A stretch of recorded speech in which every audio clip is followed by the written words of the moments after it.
Hello guys, welcome back to our channel. ഇന്ന് നമ്മുടെ recipe മീനടയാണ്. കണ്ണൂർക്കാരുടെ special മീനട. ചില ആൾക്കാരത് ഇത് നല്ല യെല്ലോ കളറിലാണ് ഉണ്ടാകുക അരി. അപ്പോൾ ഇത് ഞാൻ നല്ല വൈറ്റ് കളറിലാണ് ഉണ്ടാക്കിയിട്ട് നല്ല ടേസ്റ്റാണ്. ഇത് ഉണ്ടാക്കാൻ വേണ്ടിയിട്ട് നമുക്ക് ഫസ്റ്റ് മസാല റെഡിയാക്കാം. അതിന് വേണ്ടിയിട്ട് സവാള, കറിവേപ്പില, പിന്നെ വേണ്ടത് ചെറിയ കഷ്ണം തക്കാളി. നന്നായിട്ട് ചെറുതായിട്ട് അരിയണം. സവാള ആയാലും തക്കാളി ആയാലും നല്ല ചെറുങ്ങനെ അരിയണം, നൈസായിട്ട് അരിയണം, ഇതിൽ കാണിക്കുന്ന പോലെ തന്നെ. പിന്നെ നമുക്ക് ഇഞ്ചി, വെളുത്തുള്ളി, പച്ചമുളക് കൂടി ചതച്ചതാണ്, അതും അതിലേക്ക് ചേർക്കുക. പിന്നെ നമ്മുടെ മീൻ നന്നായിട്ട് ശാലോ ഫ്രൈ ചെയ്തെടുക്കണം.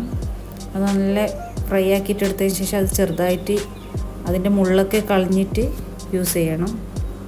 ഇതൊക്കെയാണ് ഇതിന് വേണ്ടുന്ന ഇൻഗ്രീഡിയൻസ്. പിന്നെ ഞാൻ അരി കുതിർത്താൻ വെച്ചിട്ടുണ്ട്. മാവിന് വേണ്ടിയിട്ടുള്ള അരിയാണ്, അത് കുതിർത്താൻ വെച്ചതാണ്. നമുക്കപ്പോൾ മസാല റെഡിയാക്കാം. ഇതാ മീൻ കണ്ടില്ലേ, ഇതുപോലെ പൊടിച്ചെടുക്കണം. മുള്ളൊന്നും ഒറ്റ മുള്ളു പോലും ഇല്ലാതെ നന്നായിട്ട് ഇങ്ങനെ പൊടിച്ചെടുക്കണം. നമ്മൾ മീൻ ഫ്രൈ ചെയ്ത ഫ്രൈ പാനിൽ തന്നെയാണ് മസാല ഉണ്ടാക്കുന്നത്.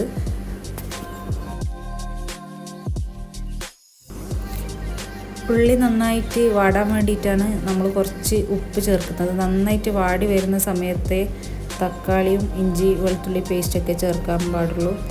നല്ല ടേസ്റ്റാണ്, അല്ലെങ്കിൽ ഒരു വേവാത്ത പോലെ ഉണ്ടാവും ഉള്ളി.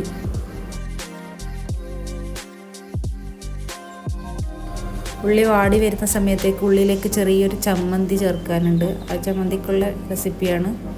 തേങ്ങക്കകത്ത് കുറച്ച് പെരുംജീരകം ഇട്ടിട്ട്, ഒരു കപ്പ് തേങ്ങ കുറച്ച് പെരുംജീരകം ഇട്ടിട്ട് ജസ്റ്റ് ഒന്ന് ക്രഷ് ചെയ്തെടുക്കുക. അപ്പോഴേക്ക് നമ്മൾ ഉള്ളി ഇതവിടെ വാടി വന്നിട്ടുണ്ട്. ഞാൻ ബാക്കിയുള്ള ഇൻഗ്രീഡിയൻസ് ഒക്കെ ചേർത്തി.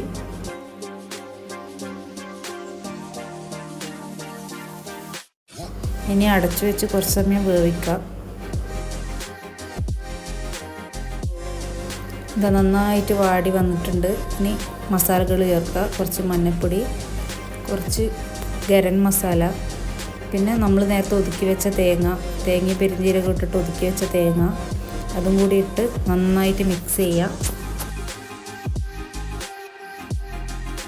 അത് കുറച്ച് മിക്സായി വന്നാൽ അപ്പാട് നമ്മൾ നേരത്തെ നുള്ളി വെച്ച മീൻ മിക്സ് ചെയ്യാം.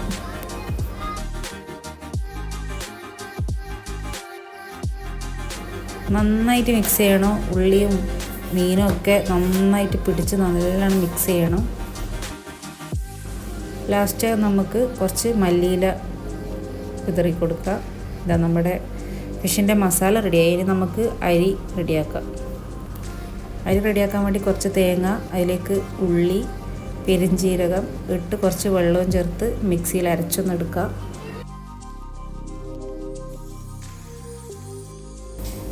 ഇനി ഒരു ബൗളെടുത്ത് അതിലേക്ക് ആ തേങ്ങ അരച്ച അരവ് മിക്സ് ചെയ്യാം. അപ്പോൾ അതേ ജാറിലേക്ക് തന്നെ നമുക്ക് നമ്മുടെ അരി നല്ല കുതിർന്ന് വന്നിട്ടുണ്ട്. ആ അരി നമുക്ക് അതിലേക്ക് അരച്ചെടുക്കാം. നമ്മുടെ കണ്ണൂർക്കാരുടെ നെയ്പ്പത്തിലിൻ്റെ അതേ മിക്സിങ്ങാണ് അരിക്ക് തേങ്ങയും ഉള്ളിയൊക്കെ ചേർക്കുന്നത്. പക്ഷേ അതിനേക്കാളും കൂടുതൽ നൈസായിട്ട് അരച്ചെടുക്കണം അരിമാവ്. അതിലേക്ക് നമ്മൾ സാധാരണ പത്തിൽപ്പൊടി ചേർത്ത് കൊടുക്കുക. എന്നിട്ട് നന്നായിട്ട് മിക്സ് ചെയ്യുക. വെള്ളം ചേർത്ത് പച്ചവെള്ളം തന്നെ, സാധാരണ പച്ചവെള്ളം തന്നെ ചേർത്ത് കുഴച്ചെടുക്കുക.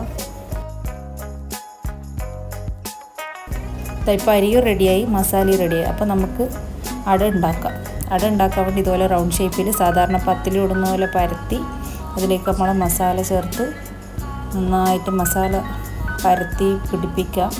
അതിന് ശേഷം അടൻ്റെ ഷേപ്പിലേക്ക് ഫോൾഡ് ചെയ്യാം. ഇതിൽ വെച്ച് വെന്ത് കഴിഞ്ഞാൽ അട റെഡി. ബൈ.